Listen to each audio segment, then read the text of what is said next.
Good evening. Sorry for the delay. I just came back from my workplace. So today we shall be discussing about the part 3 and the last part of endocrinology, and it will be based upon diabetes. For diabetes, I have kept a separate session because diabetes can come in different forms. We shall be discussing almost all of them today. Where is it? Just here it is. I hope everybody can see my screen. And so we shall start. How many people are online? Okay. Dr. Latif, Dr. Amin, Dr. Ishani, Nusrat, Pratap, Rijoy, and Shiv.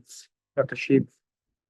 Okay. I hope everybody can hear me and my screen is visible. So we shall be starting the class. Yes, sir. Good evening, sir. Good evening. Yeah. So, all the aspirants, this is going to be an interactive session. Any doubt, any question, do put it in the chat box. And you can also unmute your mic. So, we are starting with the session. The topic for today is endocrinology. And we have Dr. Sangdhaptak Saha. He is a consultant critical care medicine at Apollo Hospital. Thank you, sir. You may start. So, diabetes in MRCP can basically come as pictorial questions. It can come as like a diabetes as such, the management, the complications. It can come on the basis of like pictures of the retinopathies, diabetic retinopathies, along with hypertensive retinopathies, obviously. And it can come as medically or surgical emergencies, a diabetic fit, and that is ulcers and gangrene. And other than that, the different types of amyotrophy, neuropathy, the differences, and how to assess them, these things will be asked. And the bit upon the different management, the different insulin types and different hypoglycemic types.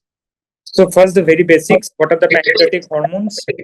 There are the two types of cells: the A cells, the which produce glucagon, and the B cells, which produce these insulin, C peptides, and the GABA.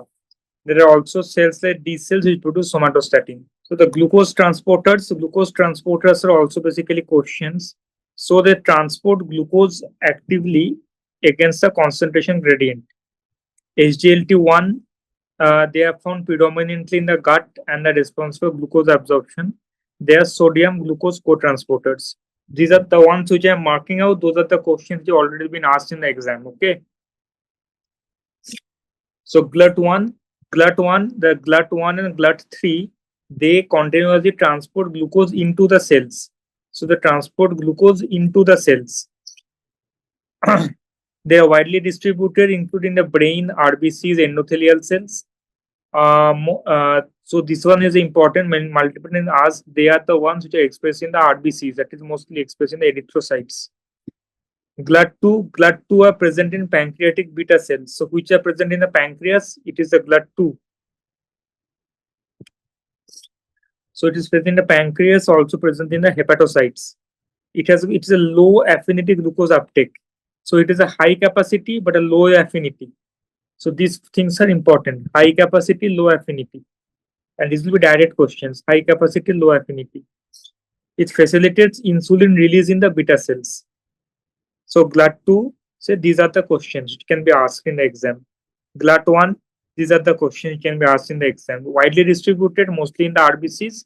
GLUT1, GLUT3 transport glucose into the cells.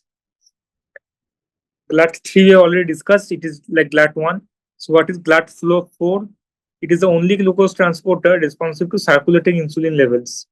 That is the blood insulin levels and the glucose. Their relationship is controlled only by GLUT4.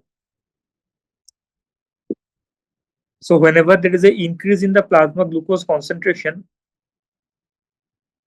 there is an increase in circulating insulin, increase in the expression of the GLUT4.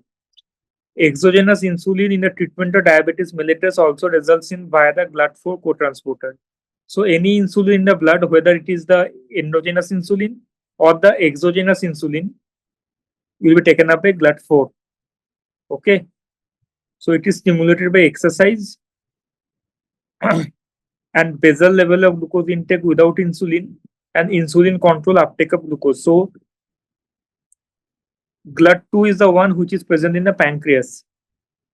GLUT4 is the one which is responsible for the circulating insulin as well as for the exogenous insulin. As you can see, previously all these have been asked in the exam already. So this is usually something that you don't give much importance, but this is asked in the MCQ, especially in the part 1. GLUT5 is located in the gut. It is apical portion of the enterocyte. Entry of fructose into the cell. So fructose is GLUT5.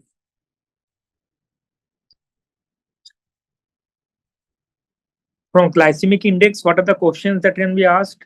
So what is glycemic index? Glycemic index describes the capacity of the food to raise blood glucose compared with glucose in normal glucose tolerant individuals. High GI index means 70 or above, and low means less than 55. These are values which you need to memorize. And what are the examples? These are the examples. High GI are the white rice, baked potato, white bread. Things that we believe will make us fat once we eat more of them. And low GI are the opposite ones, which you usually intake if you want to, get slim. Fruits and vegetables and peanuts. White rice, baked potato, white bread. As you can see, brown rice has got a lower GI value. That is why many people eat brown rice routinely, because it has got a lower GI. So high GI means, as you all know, increased risk of obesity, also increases the risk of type 2 diabetes mellitus. That's why we are discussing this in today's class. So next, this is the diagnosis of diabetes basically. So one is this this is the diagnosis of your metabolic syndrome. So one is insulin resistance plus two of the followings, that is high blood pressure, dyslipidemia, central obesity, microalbuminuria, these things. And how exactly do we define these things? Insulin resistance plus two of the followings. Blood pressure is high, dyslipidemia is there, central obesity, microalbuminuria, and these things. And how do we define central obesity? Waist is to hip ratio more than 0.9 in males, more than 0.85 in females, or a BMI more than 30. This once again has repeatedly been asked. Another thing that is asked is definition of dyslipidemia. Triglyceride value more than this, HDLC value less than this for males, for less females. These things, unfortunately, you guys have to remember the values. The concept, I think everybody knows. There is so insulin resistance is a must. Along with that, any two of these things are enough. So that is how we diagnose metabolic syndrome. And how do we manage this? Aggressive lifestyle modifications, long-term exercise upregulates the expression of GLUT4, and orlistat. As we know, this is a medicine which has come, which is basically an inhibitor of GI lipase inhibitor.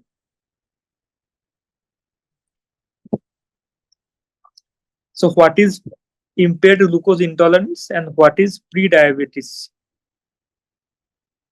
Let's see one by one.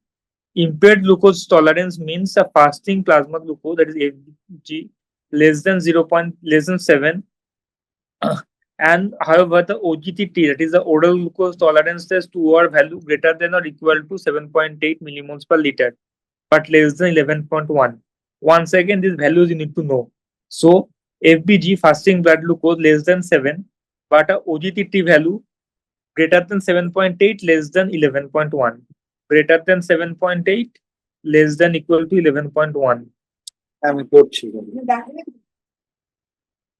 This is due to muscle insulin resistance. Patients with impaired glucose tolerance are more likely to develop type 2 DM and cardiovascular disease.